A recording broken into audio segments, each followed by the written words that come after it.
what should the pro-lifers do now? And this morning they're waking up. They're obviously, as you said, they're brokenhearted. It's a massive setback. This is now the 7th ballot measure since Roe that has been lost by the pro-life side. First of all, start by telling me what you think that the pro-lifers can do in Ohio. So practically, I think we do have to still explore all legal options. I mean, even though it may seem like a done deal with this amendment being passed, I think the most important thing we can do is raise our voice for life. Well, welcome to the Ann and Phelan Scoop. We have some unfortunate news, which you've probably seen by now. Ohio voted last night, Tuesday, to add an amendment to its constitution enshrining abortion access as a right. We've been very interested in this ballot measure. Called Issue 1, pro-lifers lost by around 13 points. And because of this ballot measure, we opened a crime scene photo exhibition of the Kermit Gosnell case. You'll remember Gosnell is a former abortion doctor who killed several women and thousands of babies at his clinic in Philadelphia, where he also did late-term abortion. Our exhibition ran in Columbus, Ohio for several weeks, just ending yesterday. Many people came and saw it and were able to confront the truth about abortion because we had pictures of some of the babies Gosnell killed. Babies of those same gestational ages that are now at risk in Ohio. But there's still hope, of course, and we're going to turn to our guest now to break it down and to talk about the way forward. You'll remember we had Pastor Brian Williams, who's a pastor in Columbus, Ohio, who opened our exhibition, and he's one of the leading voices against Issue 1. He signed an open letter telling voters to vote against the issue with hundreds of other Black pastors in Ohio. So I want to just immediately say thank you, Pastor Brian, for joining us this morning. What's the mood right now among the pro-life crowd over there? Well, thank you for having me this morning and for your efforts to be a voice for life. It means so much to our community. Thank you for putting on that exhibit. But yeah, I mean, this morning, even really late last night when the projection was given that Issue 1 would be passed, I think there's a mixture of emotions. I think on one hand, there is, of course, a natural sadness, especially given the many hard-working folks behind the scenes that did everything they could to try their best to get that message out there. But then there's also the only option, which is hope, And so while this is clearly a setback on a legal side, we still have to look at the other options and the other ways that we can still communicate the message of life, and so that's what I'm shifting my focus toward, along with my pro-life comrades. Even late last night, so many text messages coming in with broken heart emojis and just, weeping, tear-faced emojis.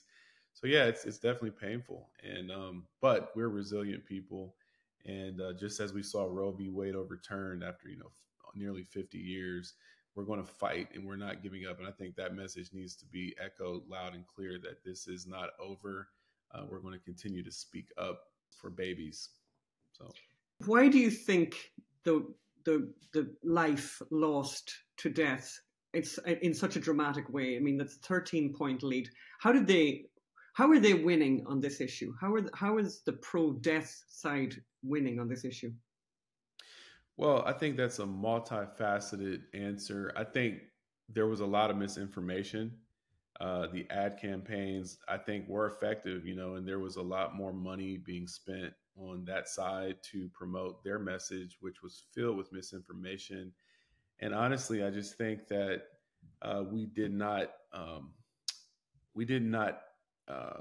mobilize long enough. I think that we should have had a longer kind of campaign. I think time was so crunched between the special election that happened in August in Ohio and this election in November that there wasn't much time to come up with a more robust strategy. But again, at this point, hindsight being 2020, I think what I'm most tragically sad about is the sense of death is being normalized. And so I think we just see death in so many different arenas in our culture that people have just become numb, and I think so that's a moral crisis that also has to be confronted as well. What can ordinary people do now in Ohio, pro-lifers in Ohio, what do they do right now and going forward? Because obviously the laws have changed dramatically. Now it is legal. It is legal in Ohio to have an abortion basically at any stage. The legal language that was used was very, very clever in a terrible way, in a diabolical way. The language was clever that allows for an abortionist to decide what the word viable means, to decide Right. what the word, the health of the mother was allowed to have the broadest possible definition. What should the pro-lifers do now? And this morning they're waking up. They're obviously, as you said, they're brokenhearted. It's a massive setback, and the context of it, of course, is that this is now the 7th ballot measure since Roe that has been lost by the pro-life side. First of all, start by telling me what you think that the pro-lifers can do in Ohio. So practically, I think we do have to still explore all legal options. I mean, even though it may seem like a done deal with this amendment being passed, I think it's worth investigating what other options may be out there to see what the likelihood of a repeal could be. I mean, I think it sounds completely unfeasible at this point, but it's at least worth exploring those legal routes. But in the meantime, the most important thing we can do is raise our voice for life. I think even myself, with my whole pro-life journey, I've always looked at Roe. I always looked at Roe versus Wade as this Goliath, or this mountain that stood in the way. And because of Roe, we figured that'll never be overturned. We can't do anything. But what I realized while Roe was in place was that we still can talk to women. We can talk to men. We can get more of a ground level, grassroots level kind of approach to our message. And I think our message just has to be more clear. We have to share more stories of post-abortive, stories of women. At our church on this past Sunday, I had 6 Black women, share their stories of abortion. And most of them had multiple abortions. And they told about the trauma, the depression, and all that came on the other side of their procedure. And just from sharing that, to an audience of, hundreds, there were dozens within that congregation who came forward.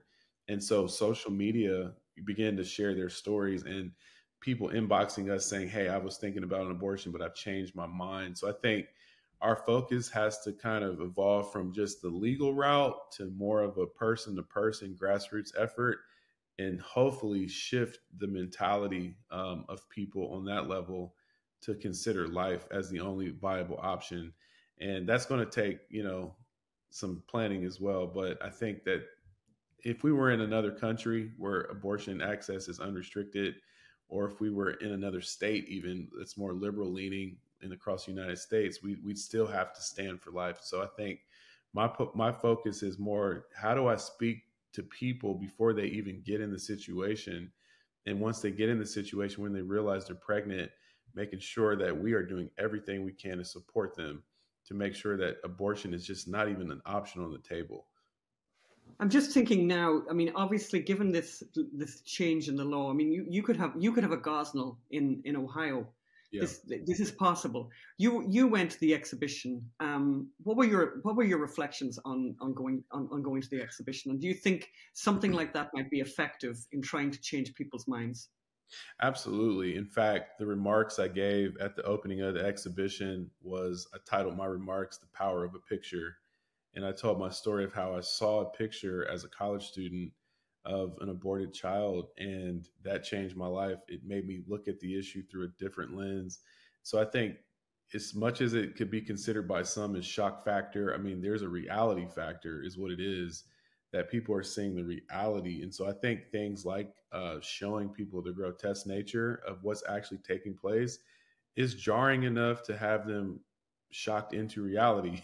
And that's literally what happened with me. So I shared with the audience there that night about my journey. And it was interesting because one of the attendees at the exhibition was the guy, his name is Mark Harrington, I believe. And he was the guy driving the bus that had the picture of that aborted baby that day I was on campus. And it was, 17 years later, and with tears in his eyes, he was just so thankful that his effort to share that picture translated into my life standing for life. And so I would never underestimate the power of those pictures. As hard as it is to look at those images, we can't run from reality. And so I think there's much value in sharing those images to as many people as who can see them so that they can be more firm in their conviction.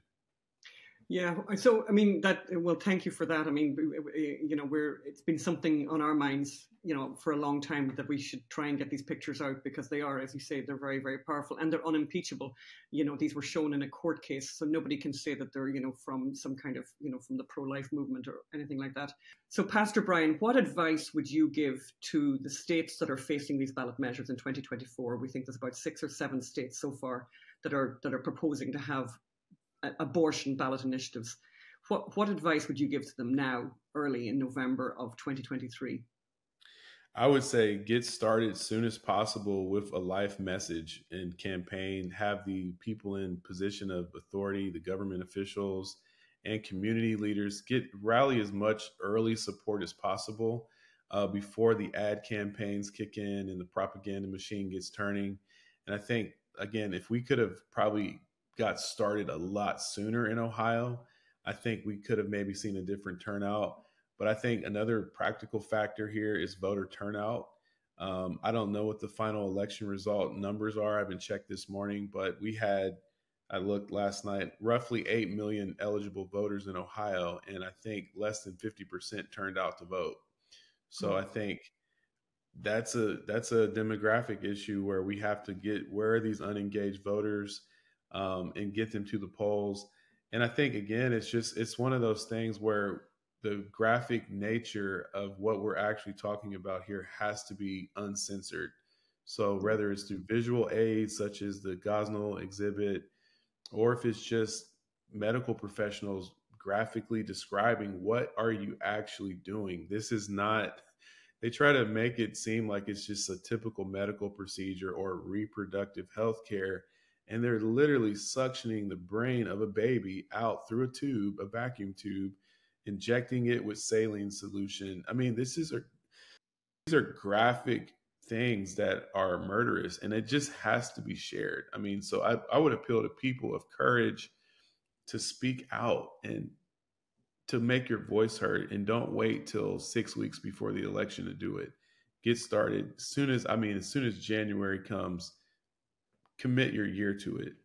That's really interesting what you just said, and it really echoes with and really resonates with me, I have to say, because when we attended the Gosnell trial, there was one piece of testimony that stuck with us and made us want to spend all these years. We wrote a book, we made a movie, we've had the exhibition, we had a play in New York, all because of one piece of testimony. And that testimony was the testimony of the abortion doctor, the legal abortion doctor, who was asked to explain, well, when you're doing a good abortion, tell us what it looks like. And the reason they made that happen during the trial was because it was so grotesque, so appalling, so shocking, so violent, that it made the murders that Gosnell committed seem like nothing, actually.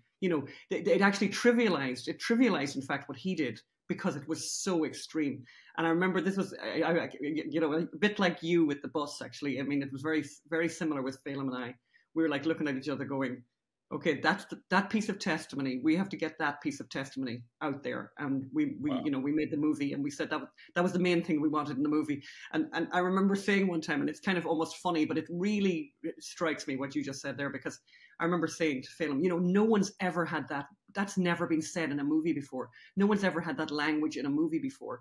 And I remember my husband kind of humorously saying, yeah, there might be a reason for that, But we were very glad that we did include that, so that people did know, and people were, I know that the power of the movie continues. People continue to watch the movie. People see the movie. People write to us and say, oh my God, I changed my mind. In an hour and a half, I changed my mind. So I think you really, I'm really glad that you made that remark, because I think that's actually, in some ways, I think that's what the pro-life movement have been scared of doing. And they need to get away from that, because the pro-abortion side love their euphemisms. Everything's euphemistic to them. Absolutely. Yeah, and truth is, it is a Bible verse. I'm a pastor, so I have quite a scripture here, but Please. Jesus said it, the truth, it will make you free, and I think anything that is true, as uncomfortable as it may be to encounter, it liberates, and it empowers as well. I think what happened when I saw the picture was, and I shared this at the exhibition, was that one, I was jarred into the reality of what actually abortion is, but then I felt responsible and empowered to do something about it. And I think there are enough people out there who aren't just looking at pictures or videos or hearing stories for the sake of information or the sake of, just random trivia. That's going to motivate and mobilize a lot of people to stand up, and I think there's plenty of examples in history like that, where once people were confronted with the truth of a situation, they began to speak out against it, from the American slave trade to civil rights here in the United States as well. When people saw Black people being water hosed by the police officers and dogs being loosed on them on TV, then it went from, just talking about civil rights to now, whether you're white, Black, yellow, red, let's all get together and make sure everyone has equal rights. I think the imagery is important. So I thank you, because without these documentaries, without these exhibits, people would just be left to speculate what they read in fine print. Well, thank you very much, Pastor. And again, we're so glad that you opened the exhibition, and we're so glad you were able to join us this morning, even on such a sad day. But thank you for your words of hope. Amen. Thank you. And also on this week's show... Oh yes, how a billionaire donor to the University of Pennsylvania regrets his previous silence on issues, and hopefully the university is now regretting him speaking up. And the Washington Post reports on a very, very puzzling shocking rise in homeschooling. Why ever would that be? They are completely puzzled and bewildered. I am shocked to find homeschooling going on in these premises. And we have more fun from Mark Stein's depositions. You've asked, and we will obviously, supply. What a great pleasure to put Mark Stein on the show. Actually, yes. He's just in sparkling form. Yeah. And Shakespeare knew everything. He even knew about cancel culture 500 years before before the modern iteration of it. So we'll stand by for a very moving Shakespearean soliloquy by a famous Hollywood actor about this most modern of issues. Mm-hmm. And we have a recipe for turkey chili that I'm very happy to bring to you that has a whole story connected to it, and all kinds of drama, by the way, that was ensued in the creation of this said turkey chili. Drama? Pardon? Drama? Yeah, there was drama. You don't remember the wounds, Phelim. You don't remember the drama of your wife getting injured in the making of this turkey chili. It was so traumatic. I think it's black. Okay, I've suppressed it. Okay, let's start by looking at let's start by looking at this story about this billionaire donor. And the reason we're bringing you this, and this is from the Wall Street Journal, and I think the reason we're focusing on this is that this is a metaphor, or this is a symbol. It's a snapshot of what's happening all over the place. Yes, it's so Israel. This is a story about Israel and Hamas, and what happened in Israel on October 7th. And it's an interview from the Wall Street Journal, and I urge you to go take out a subscription to the Wall Street Journal. Actually, it's a pretty good paper. Read the whole thing. Read the whole thing, but it's headlined, "The Billionaire Donor Taking on His Alma Mater Over Anti-Semitism." Apollo CEO Mark Rowan wasn't vocal about social issues, then Israel was attacked. So it starts, this is a précis of the article. It's not the full article. So it talks about how Mark Rowan donated $50 million to the Wharton School at the University of Pennsylvania. Isn't that right, Anne? It's not Penn State. It's the University of Pennsylvania. Yes. And by the way, just to interrupt there, Phelim, and we've had some people in touch with us, by the way, because Phelim and I apparently in the past have kind of, confused or mixed up the two of Penn State and the University of Pennsylvania. And apparently the University of Pennsylvania is an Ivy League school, whereas Penn State is not. But anyway, Phelim, this $50 million gift that Mr. Rowan gave to the Wharton School was the largest ever gift the business school So had he's got. a grand fromage. But after Hamas attacked on October 7th, Rowan, the chief executive of private equity giant Apollo Global Management, went on television and said he's halting donations to his alma mater over its response to the conflict and anti-Semitism on campus. And this is part of an ongoing alumni revolt against the school, and the president calling for the president and the board of trustees to step down because of their response. Yeah, and so what set Rowan and other very large donors off was Penn's response to the violence in Israel. This is the article you're reading. Yeah. And I'm reading from the Wall Street Journal article. On October 10th, the Penn president, Liz McGill, called the assault horrific, but didn't explicitly condemn Hamas. The donors had already been upset about what they saw as a growing anti-Semitism on the campus and the school's response to it. I don't think the intent was for it to be forceful, Rowan says of the response to the attacks. I don't think the university gives a crap, to be candid. And that's rather candid of them, by the way. Yes. So then the president, McGill, she issued a follow-up statement condemning Hamas, I think after pressure from large donors like Rowan. And she's going to announce a new plan to combat anti-Semitism on campus. And Rowan started, and Rowan, they give a little pen portrait of Rowan. He started focusing on philanthropy in his 50s, and this is significant. He also chairs an organisation that helps fund a significant network of schools in Israel called Darka Schools. And so he when he joined the board of trustees, and he's quite honest.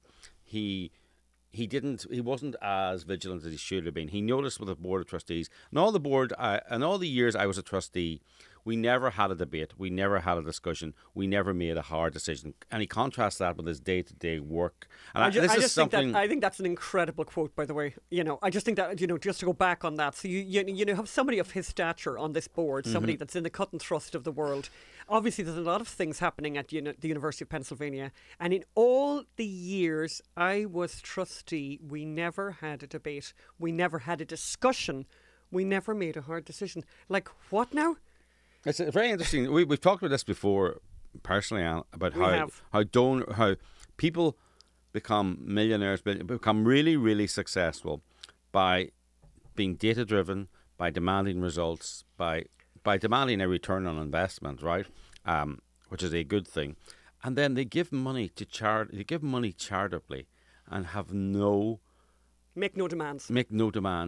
But also charities promise something, don't deliver, and the people continue to give. It's just they seem to have a different part of their brain for charitable giving. We are a 501c3, by the way, if you want to donate on unreportedstorysociety.com. But we actually pride ourselves on not over-promising and not under-delivering. If we say we're going to do over-delivering, not under-promising and trying to over-deliver and trying to do exactly what we say on the tin. Yes. So unfortunately, if we're looking for money, I think unfortunately we go in and we're quite honest. We think we can do this, we can't do that, and whereas people go in and promise the world, don't deliver, and are shameless about it. But anyway, that's our little private beef. Bugbear. Yes, but so after the attack, I think he started this fundraising for the Darka Schools. This is my favorite part of the article. I wanted to read this. Okay, you go ahead. So so when he got into philanthropy, I'll set it up again. When Mr. Rowan got into philanthropy in his 50s, he set up things in Israel called the Darka Schools, which were schools for gift. I'm not sure what they were, some kind of school network in Israel. So after the Hamas attacks, Anne, go ahead. Rowan watched President McGill post on Instagram. No, stop. Okay. Oh, sorry, I've done it wrong. No, after the Hamas attacks, Rowan started a fundraising campaign for a new fundraising campaign for the Darka Schools. And the push raised millions of dollars for emergency financial help for displaced students. Nearly 40 graduates and students were killed by Hamas, said Jill Perg, CEO of the schools. Yeah. So he's looking at these schools. He's funding 40 graduates and students of these schools that he's heavily involved in are dead, killed, murdered, gone, in the most brutal way. And then a bit we like. Yeah, and then cut to, if this was a movie, cut to the scene of President McGill, the president of the University of Pennsylvania, posting on Instagram about her dog. Can you imagine what a blow that was to him to see that's where her head was at? 3 days after the attacks, subsequently, 3 days after the attacks, she said, "We are devastated by the horrific assault on Israel by Hamas that targeted civilians and the taking of hostages over the weekend." But that was only when the pressure started. Her initial thing was, "Oh, look, my dog's doing a cute thing," whilst students across the world were being murdered at a music festival. Graduate students, university students, just like the ones at UPenn, but she thought it was better to post about her dog. Rowan fired off an op-ed to the Penn School newspaper. He wrote he regretted not doing more to change the direction of the school as a trustee. So he went on CNBC. And the paper wasn't published immediately. Right. So then he went on. Can I read this one? I know you're down. Okay, all right, go ahead. So I love this line. This is what he said on CNBC. Microaggressions are condemned with extreme moral outrage. Yet violence, and particularly violence against Jews, anti-Semitism, seems to have found a place of tolerance on the campus. And that is actually the key to so much. And I put that in, I bolded out to read out. You know, people are getting suspended, expelled, cancelled on the campus for having Mexican night and Taco Tuesday, and for having bad fancy dresses, or saying or using the wrong words. Microaggressions, and you think about what a microaggression is. It's so small you have to search for it. It's not there. You have to look for it. You find it. Kind of the clue is in the word micro. Yeah. But outright and public and violence, not just anti-Semitism, violence against Jews, it has. We're all in favour of free speech then. So. And then it goes on to say, the article goes on to say, other major Penn donors, including John Huntsman. We discussed John Huntsman in the past in relation to the University of Pennsylvania. John, previous presidential hopeful, John Huntsman, who basically said that's the last check we'll sign. But other donors, you know, and it's kind of a very impressive bunch. John Huntsman Jr., Mr. Lauder, as in Estee Lauder to you and me, by the way, and Dick Wolf, the creator of Law and Order, dum dum dum dum. We should put the music in there. But Dick Wolf, I mean, this is a very high level and very, very wealthy group of people who have announced, all of them have announced plans to halt or reconsider donations over the issue. I have to say, and I said this the last time when we talked about Huntsman and his statement that he's, that's the last check the Huntsman family are going to be signing. And of course, what happened then was, then other statements were made by the college to try to right the wrong. But, I really hope they stick by their guns. Didn't we meet someone recently and we asked who knows him? We met some, or maybe I met someone recently who knew Huntsman, and I said, "You think Huntsman will back now? Will be all nice now that they've kind of come out and issued a condemnatory statement." This person said, "No, not Huntsman." Oh, okay, not Huntsman. I think the Rowan then talks about how he's getting emails, dozens of emails a day, or 50 to 100 emails a day.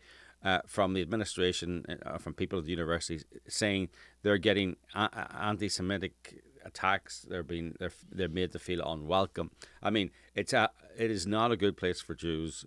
The University of Pennsylvania, but also the American campus is not a good place for Jews. And I don't know what you do with that. I don't know what you do with that information. I think somebody like Mr. Rowan, however, who has obviously made a fortune being very brilliant and, thinking about things. And now the last lines of this story from the Wall Street Journal said he's keeping a close track of people he's heard from. So he's now got apparently a list of about 7,000 people that he's in touch with because of this very issue.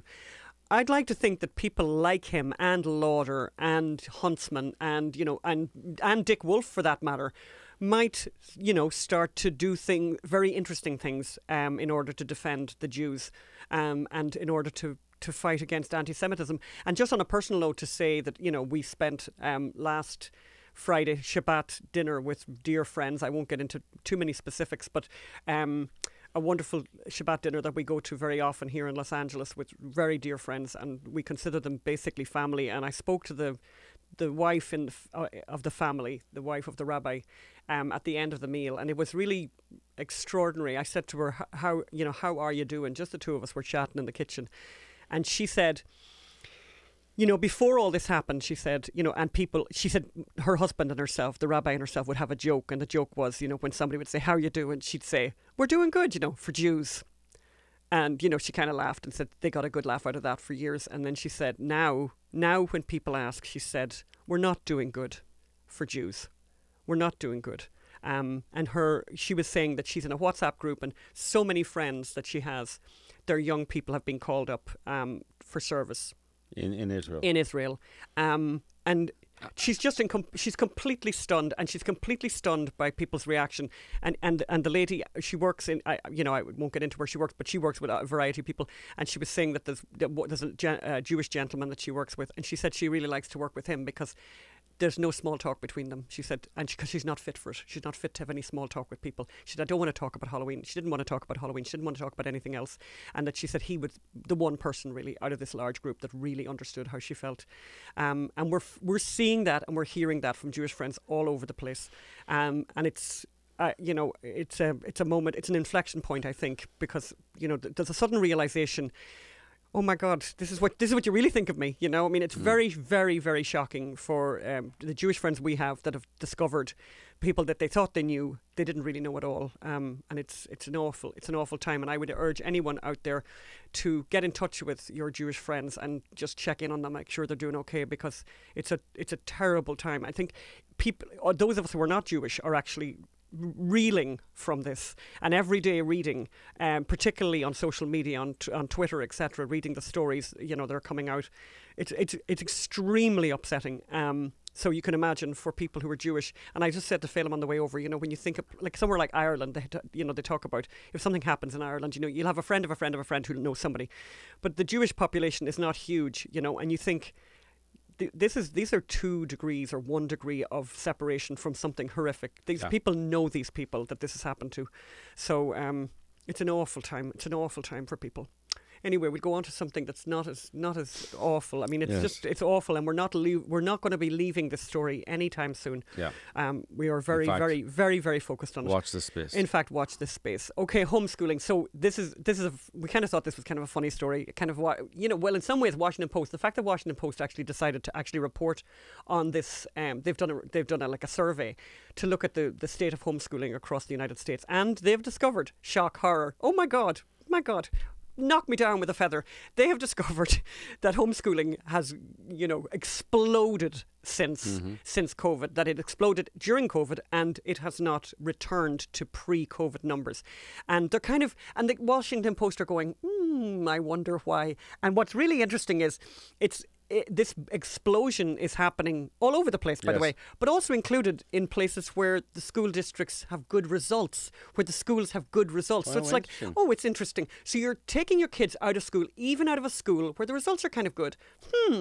Oh dear. Yeah. Now, Phelim, I don't know what to say to that. Nice. But there would it be now that there'd be another reason altogether to be taking a child out of school? What do you think there, Phelim? Are you suggesting that encouraging children to self-mutilate and declare that girls are actually boys and not tell their parents, have the law passed that you don't have to tell their parents that your child is self-harming? You think that and other related usurpations of parents and destruction of childhood, that might encourage children to take them out, their children out of the cesspit of the American education system? And do you also think that after 2 years in these places where the good schools are, i.e. liberal white places, where the teachers' union stayed out of school the longest, when they realised teachers didn't care about their students and didn't and wanted to stick them at home in front of a computer, realised, well, if they don't care about my child that much, I'm going to do it myself. I'll care a lot more. So, I mean, if your teachers don't take education seriously, why would you? I mean, they're now bringing, in the UK, if you take your child out of school for a cheap holiday, right, because holidays are, you can go to prison. That was the idea. And then they turned around and took children out of school in the UK for 2 years, for a year. And it's like, well, then, so what's the difference? So it's kind of funny. I like this paragraph from the Washington Post story, by the way. I really do like this because, because they do have a real difficulty trying to work out what exactly happened. Because why would you ever want to have your child removed from this government-run institution? And here's how they get around it. And I just love, like, you talk about weasel words and you talk about playing with language. So here's what they say when they try to get to the reasons. Concerns about school shootings, bullying and the general quality of the school environment, intractable problems, some of which school officials have limited power to solve, were among the top reasons, right? Which is a little bit vague, right? It's a bit for vague, homeschooling cited by parents in the Washington Post school poll earlier this year. Many, Yes. Why don't we get, that is my point. No, this is exactly my point, Phelim. In a story that's all about data, why don't you tell me what many means? Why don't you give us a number on many? Because why don't you give us a meaning what is among the top? top. Oh, no, I'm not missing anything here, Phil. That's the reason I'm highlighting this paragraph. Many also said they feared the intrusion, and this is well into the story, by the way. They feared the intrusion of politics into public education, a worry unlikely to recede amid arguments over how sexual identity, black history and other subjects are handled in the classroom. And so that's the nub of the story, of course, basically. But they're not even going to do a big dive into that, which actually would be giving us some really interesting information. But no, they're not going to do that. They don't want to do that. The reason they don't want to do it is because they'll be giving us some really interesting information. And just to give you a sense of this, because I think it's worth looking at one of the statistics that they cite. I think it really is worth it, just to realise what an explosion this is. Based on the figures, the growth. So basically, let me go back here. The National Centre for Education Statistics reported in 2019, before homeschooling's dramatic expansion, that there were 1.5 million kids, by the way, which is quite a lot, being homeschooled in the United States, the last official federal estimate. Based on that figure and the growth since then in states that track homeschooling, the Post estimates that there are now between 1.9 and 2.7 million homeschooled children in the United States, which is a lot, which is an awful lot. Now, talking of homeschooling. Talking of homeschooling, actually, that's a very good one, Phil. Nice segue there, by the way. Yes. As you'll remember we gave you a couple of extracts from Mark Stein's extraordinary, wonderful performance of his depositions, by the way, last week. And one of the parts that we had in that, which I think a lot of you enjoyed, was where the lawyers for Michael Mann were trying to kind of suggest, basically, that Mark Stein is a bit of a charlatan, that he doesn't, he's a bit of an ignoramus. What would he know, and why would he be questioning this extraordinary man, this doctor of science, PhD, and a number of other acronyms, right? So they had this whole thing about you're a dropout from high school, this dropout from high school thing. No, he's not a dropout of high school. And then they had a whole thing about graduating. Did you graduate high school? And as Mark Stein said, this is more of the over-credentialed situation that you have in the United States, where as he said, his 3-year-old graduated from preschool. Michael Mann, Dr. Michael Mann, created the hockey stick, which showed temperature to be flat, and suddenly it spiked when man industrialized and Americans came along, and we're all to blame, and we all need to stop industrializing and become socialists, basically. So man was then found to be behaving in really unethical behaviour, having really unethical behaviour in the ClimateGate emails that were leaked. The Penn State University did an investigation into those emails and found that he'd done nothing wrong, absolutely nothing wrong. Then a couple of years later, it emerged that Jerry Sandusky was convicted of abusing children at the university. They had also been told about him in advance, done an independent investigation, and found him to be entirely innocent, only he was convicted a year later. The people who found him innocent were then, and covered up for him, were then received prison sentences after being convicted for cover-up. But it turns out that those people who covered up for Jerry Sandusky also were heavily involved in the investigation of Michael Mann. So the reason they're being sued, Mark Stein is being sued, is because he said, if you would cover up for, he said that in 2012, in June 2012, if you would cover up for a child abuser, why wouldn't you cover up for your lead professor? If you're going to do something as bad as that, it's much lesser evil to cover up. And he was making that point. You can't trust the exoneration of Michael Mann. So that was in June 2012. However, they did the discovery of Michael Mann's emails. And it turns out that Michael Mann was discussing this very point a good 6 months. In fact, in December 2011, was discussing this very point because a journalist, a scurrilous, unethical, unacceptable, indefensible journalist had written almost the same article 6 months earlier. And that journalist was one Anne McElhinney. So yes, Anne could have been sued by Michael Mann. Why she wasn't sued, I'll come to in a minute actually. But here's a taster of what Anne wrote. So what have these two, Michael Mann, and the headline is Jerry Sandusky and Michael Mann, much in common. So what have these two men got in common? Well, both have worked for Penn State and both have been the subject of recent controversy. And she talks about what Jerry Sandusky was and how Michael Mann had been alleged to have messed with the data. And they have one other thing in common. They were both accused of wrongdoing, but exonerated by an internal Penn State inquiry. And so this article was written by Anne after a grand jury had said, like, this internal inquiry was a cover-up, and the people who covered up for it should be charged with perjury and covering up child abuse. And Anne goes on to say, now everyone is innocent until proven guilty. But these officials admit they were told by a member of staff that Sandusky was sexually abusing a young man while naked in the shower. He was spotted. He was seen doing this, and this was reported to them. But somehow they managed to clear him, and just as they cleared Michael Mann, and there's a new batch of emails were released, Climategate 2.0, which showed even his colleagues believed that the man's work had flaws, it was deficient. So the last paragraph is, now I don't want to compare Michael Mann to an alleged child abuser, Jerry Sandusky. This is what Anne McElhinney is saying. What is worth pointing out, however, is that Penn State apparently covered up child rape to protect their reputation. If they did that for Sandusky, it seems clear, and Climategate 2.0 confirms that their internal inquiry into Michael Mann was worthless. And it's worth seeing what further climate shenanigans they're covering up. And there was a whole conversation then between, somebody forwarded, Miles Grant, some soy boy, forwarded to some group, some global warming group. This may be the saddest plea for attention I've ever seen since Huntsman flip-flop 4 hours ago, but still, I don't know what that's some. And then Joe Rahm. Joe Rahm. Never heard of him. Yeah, he's a climate guru, wrote to Michael Mann with one word: sickening. You're sickening, Anne. Oh. You're sickening. So that's the kind of people you're hanging with, folks. I know.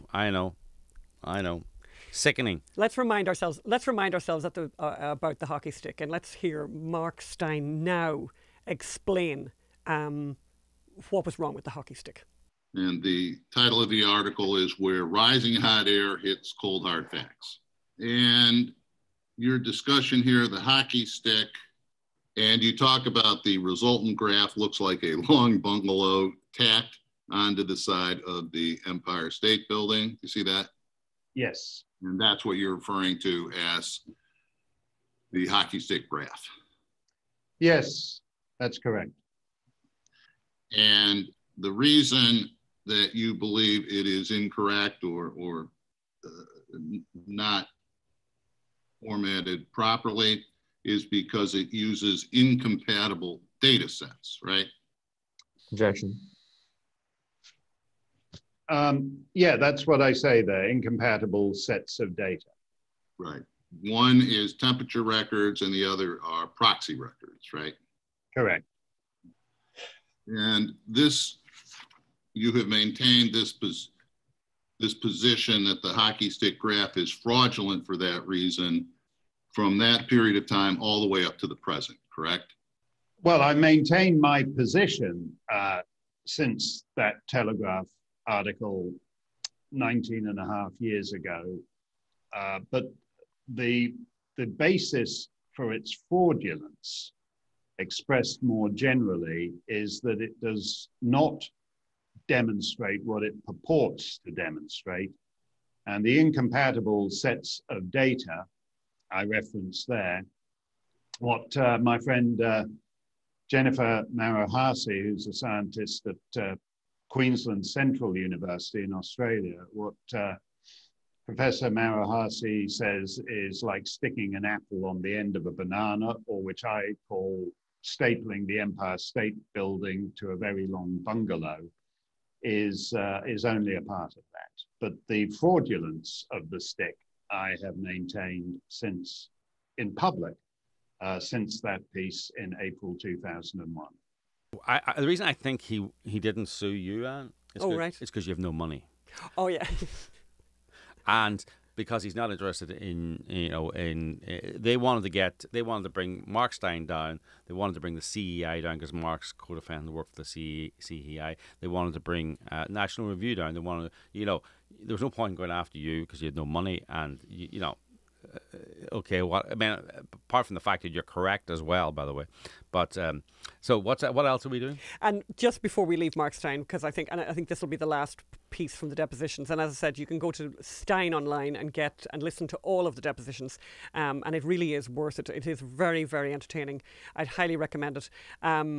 But just to give you another taste of how wonderful Mark is and how brave and courageous and fun, mostly fun he is, how great and light he is in, this is a very heavy situation that's gone on for over a decade. And here he is being just fabulous. And it's basically Mark responding to the charge that he had called Michael Mann a sleazy charlatan and a worthless piece of garbage. Just listen to how brilliantly he turns it around. And by the way, he's representing himself. Let's have a listen. Mr. Steyn, Exhibit 47, do you see that? Big climate sleazy charlatan? See that? Correct. And you're referring to Dr. Mann as the sleazy charlatan? Well, actually, I believe sleazy and charlatan were both words of one of Mr. Mann's scientific critics. So I believe that's actually a reference to the contents of the book. Okay. And you also in this article refer to him as a worthless piece of garbage, correct? Where is that? Oh, yeah. Yeah. So Michael Mann is a sleazy charlatan. That is quoted halfway down page 3. That is a quotation. What was the other thing you were asking me about? Calling Michael Mann and his science a worthless piece of garbage. Now, where do I say that? 2. Page 2? Correct. No, I actually say, that's not me saying he's a worthless piece of garbage. And again, I don't know whether you have the rule of completion down here, but I would like to actually correct you and enter what it actually says. Thousands of eminent scientists around the world dismiss Mann and his science as a worthless piece of garbage. And I've quoted some of them to you previously, as you know. But even one notes that even Mann's co-authors on MBH have problems with him. But I'm not saying he's a worthless piece of garbage. That's rather brusque for my tastes. But thousands of eminent scientists have said that or words to that effect. Well, if you just look up 2 lines from quoting the eminent scientists, you also say that Michael Mann and his science are worthless pieces of garbage, correct? Oh, no, someone else is actually saying he's a worthless piece of garbage there. And you'll note that I follow that characterization, but then refer to his retweeting of a completely filthy, scurrilous, disgusting post in which he says that his professional colleague, a very eminent scientist, Judith Curry, is literally having sex with me.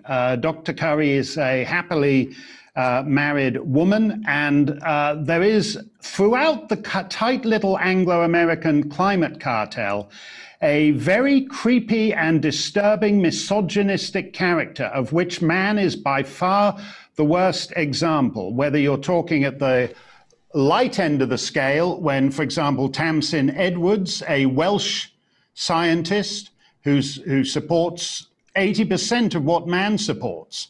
Nevertheless, he's extremely condescending in mansplaining to her if she ever ventures to disagree with him. So we have that on the mildest end, something which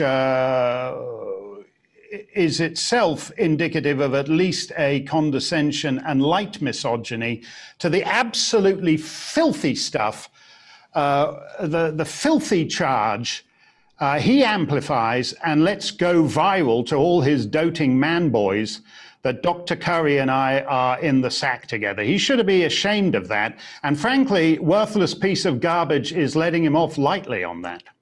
Thank you. It speaks for itself. Well, there's not much to say more. It's just fabulous. We'll go through it. Maybe we'll play some more next week. I mean, you could just keep playing this until... Yeah, I think people do really enjoy it, and it is amazing. And as I said, go to Stein Online and support Mark. By the way, there's lots of things you can do. You can buy a hockey stick. The other thing that happened the other day was I got a message from Douglas Murray, the wonderful Douglas Murray, who... The commentator, writer, raconteur. I mean, very, very brilliant. And I'd urge people also to follow Douglas Murray. He has a really wonderful Substack where he does, funny enough, he's got a lot in common with Mark Stein, by the way, because Douglas Murray, you remember you and I used to have this conversation, Phil, about people who didn't have a hinterland and people who do have a hinterland. And interestingly, a lot of conservative politicians particularly seem to be absent a hinterland. Yes. But somebody like Douglas Murray has, my God, does he have a hinterland? He has a huge interest in literature, and one of the things he does in his Substack is, I think it's once a week on a Sunday, he has, a piece of literature that he really loves. But anyway, I was having a correspondence with him, and he wrote to me recently and said, wondered if I had missed this extraordinary thing that just happened. I hadn't missed it, but I was glad that he reminded me, because I thought, you know what, we need to bring this to a conscious level. Let's go to the background. So Kevin Spacey, Hollywood actor, friend of Bill Clinton, friend of Tony Blair, probably no friend of this show. Politically. But he was cancelled basically for allegedly attempting to sexually assault a 14-year-old, and the case, the allegations came out, and it seemed to be a slam dunk. I just accidentally got interested in this story through reading an article in an obscure legal magazine. Not many people know that he was completely exonerated at the New York. Not once? No, I'm just saying he was completely exonerated at the New York trial, right? Okay. And we decided to do a podcast on that because he was completely cancelled. Then he was exonerated. Not only that, he was exonerated in a California case. Then he was exonerated in a Boston, Massachusetts case, allegations. And then he was exonerated in this New York case. Then, as our podcast was coming out, he was on trial, a criminal trial in the UK for complainants. Mm-hmm. Again, when you listen to the opening day's arguments, you just assumed he was guilty. Then the cases just fell apart one by one. And we were there every day of the trial to hear, to watch this extraordinary, drama unfold, and particularly be there, by the way, on the last day when... and this Me Too madness, there's a Me Too madness, a moral panic, and innocent people are being accused of doing things 30 years ago, and they have no way of defending themselves. Interestingly, Kevin Spacey had a way of defending himself because he's a pack rat, but he even kept phones from the early 2000s that proved he wasn't where they said he was. But we did a podcast, the Kevin Spacey Trial Unfiltered, and I just checked today, Phil, to see, this is what the public who have come and listened to the Kevin Spacey Unfiltered podcast the Kevin Spacey Trial Unfiltered podcast. Here's what they said. I mean, the most recent one.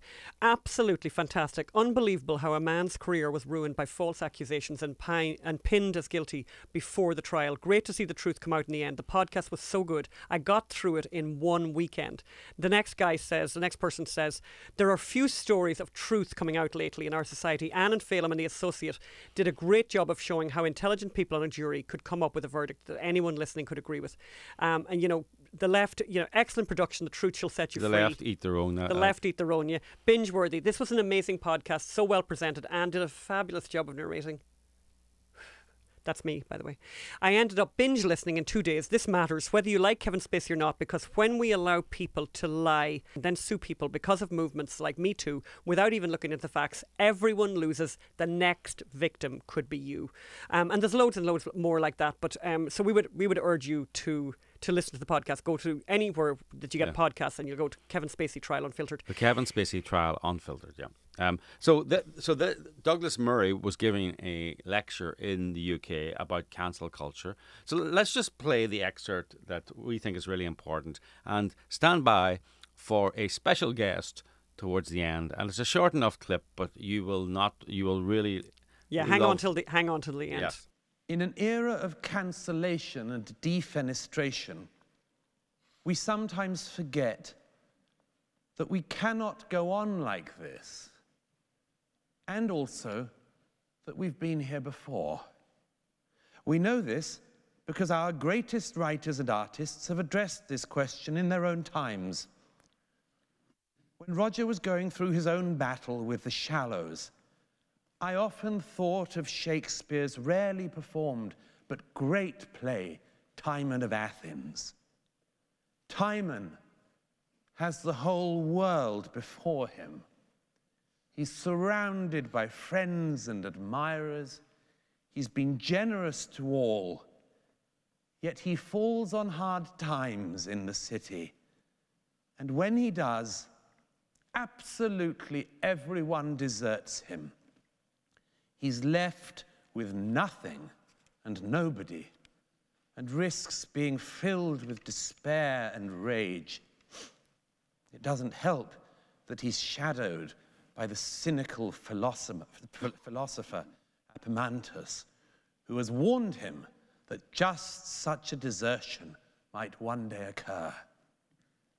I adore this scene, and should like in closing to read it, but I'm not a professional actor, so I'd like to invite someone to the stage who is. The former Cameron Mackintosh Professor of Contemporary Theatre here at Oxford, one of the great actors of his generation, somebody I'm very proud to call a friend, Kevin Spacey.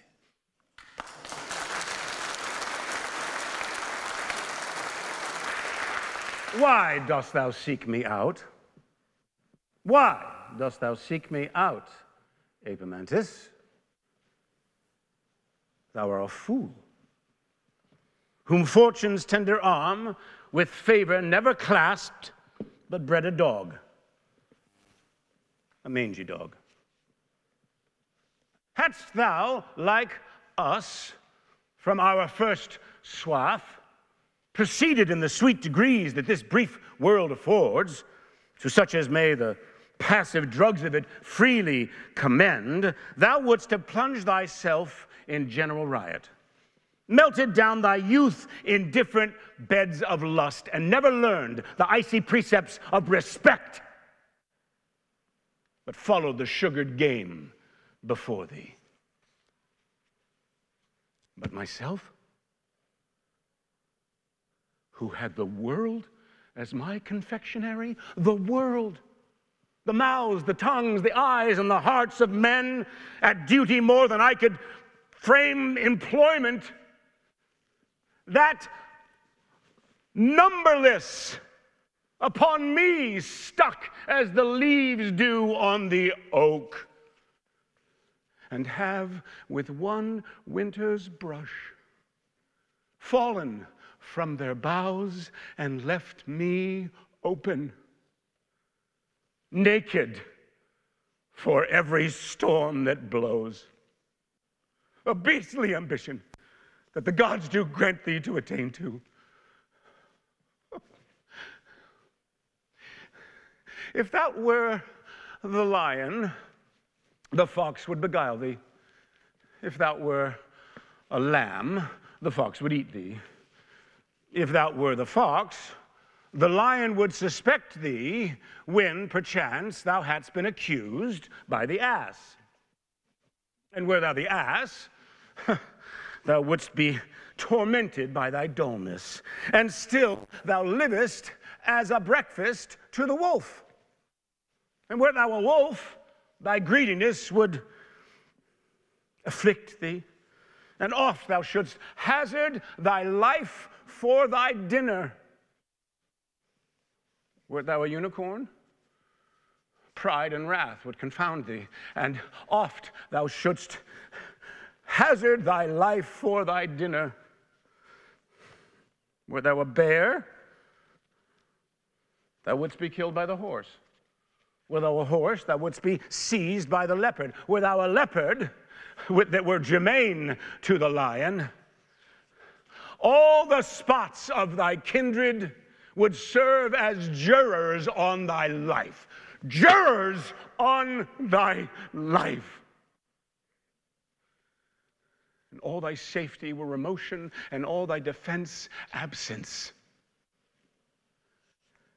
What beast couldst thou be that were not subject to a beast? And what a beast thou art already, that seest not thy loss in transformation. Away, thou issue of a mangy dog, away, thou tedious fool, beast, toad, rogue, rogue, rogue. I am sick of this false world and will love it not.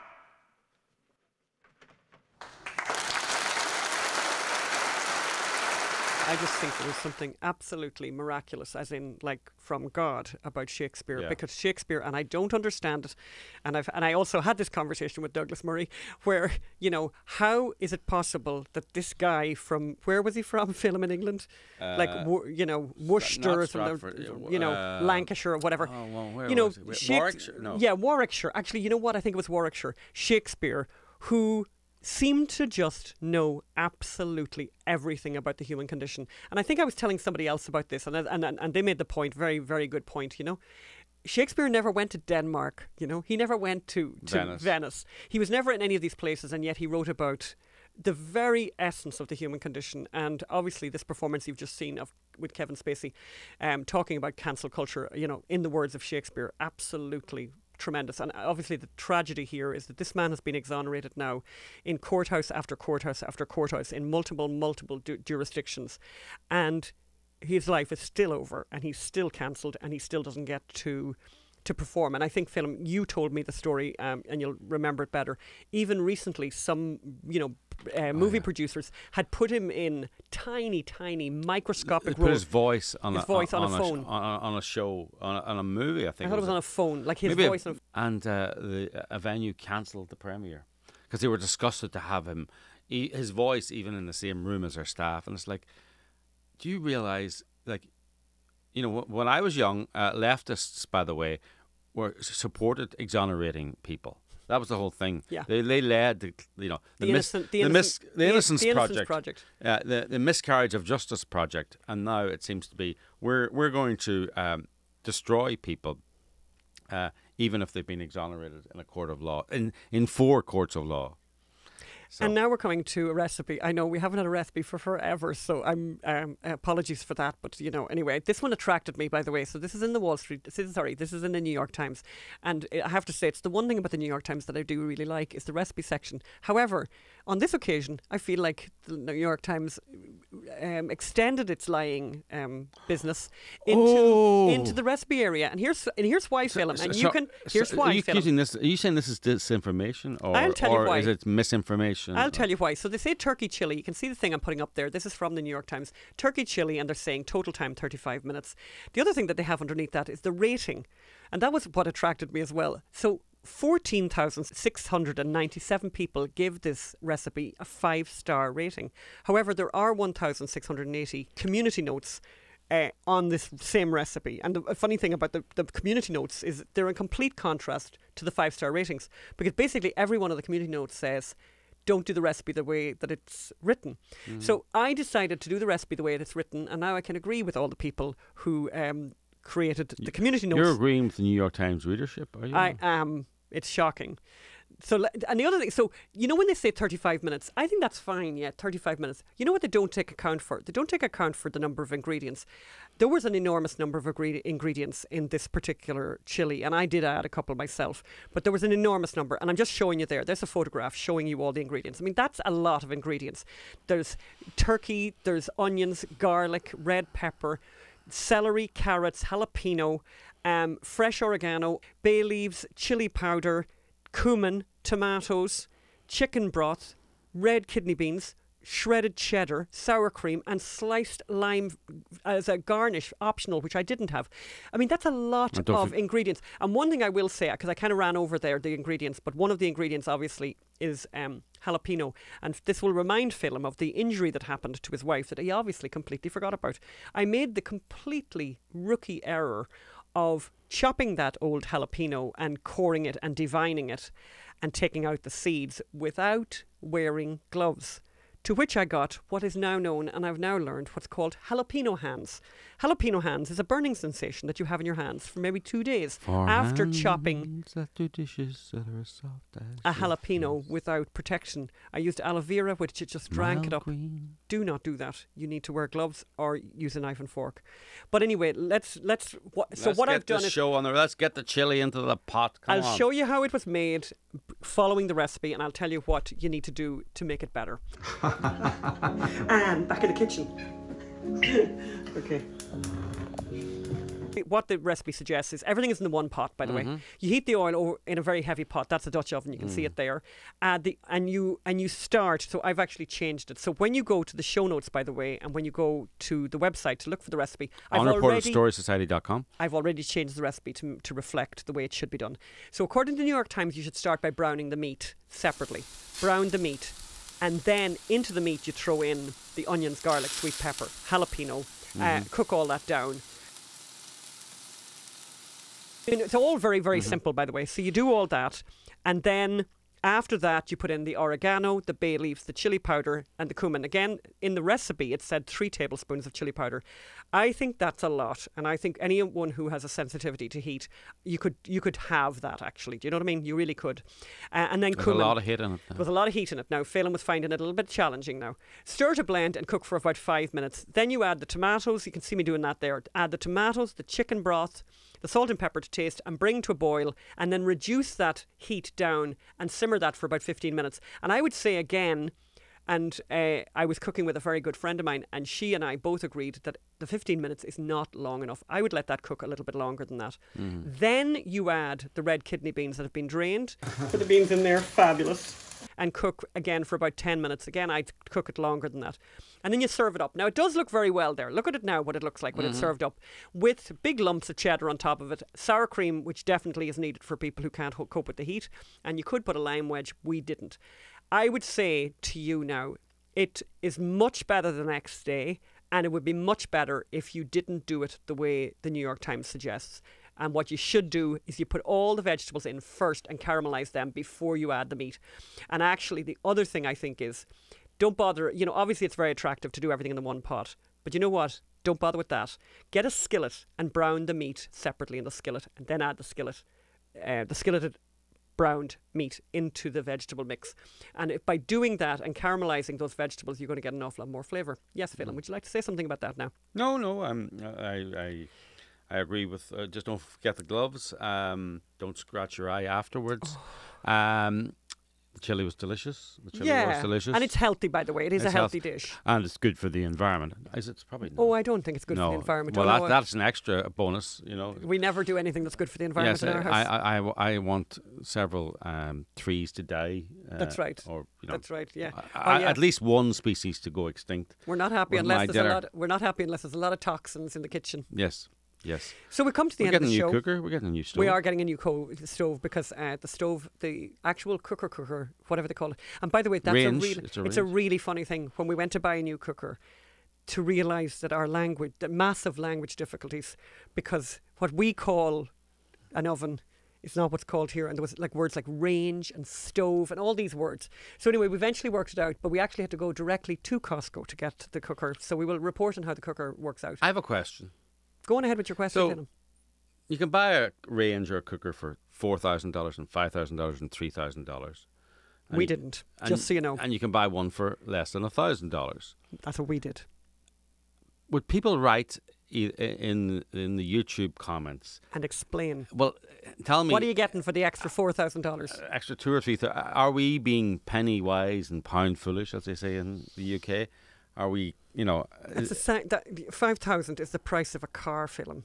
My first car was less than that. Yes. But then if you sat in the back seat of my first car, you'd get a wet bottom. And I don't know where the water came from. Yes. So. But it's true. Are we? No, we're not. I bet it'll be fabulous. And it's from Costco. So if it doesn't work out, we can just send it back. Okay, are you sure we can send it back? Oh, I think you can send it back. It comes with a warranty for 2 years, so how does that fit in with the Costco thing? Well, I think within 2 years, Phelan, we'll decide whether or not we like it. Yeah, but a warranty is only for fixing things. It says 2-year warranty, right? No, but you're allowed to bring things back to Costco that you say you just don't like anymore. Electronic devices? Everything. You brought back that Zumba. What was it called? Roomba. the Roomba, which didn't suit our house because there's too many levels. Okay, enough. Thank you so much for tuning in, and we will be talking to you. Yes. Bye. Bye.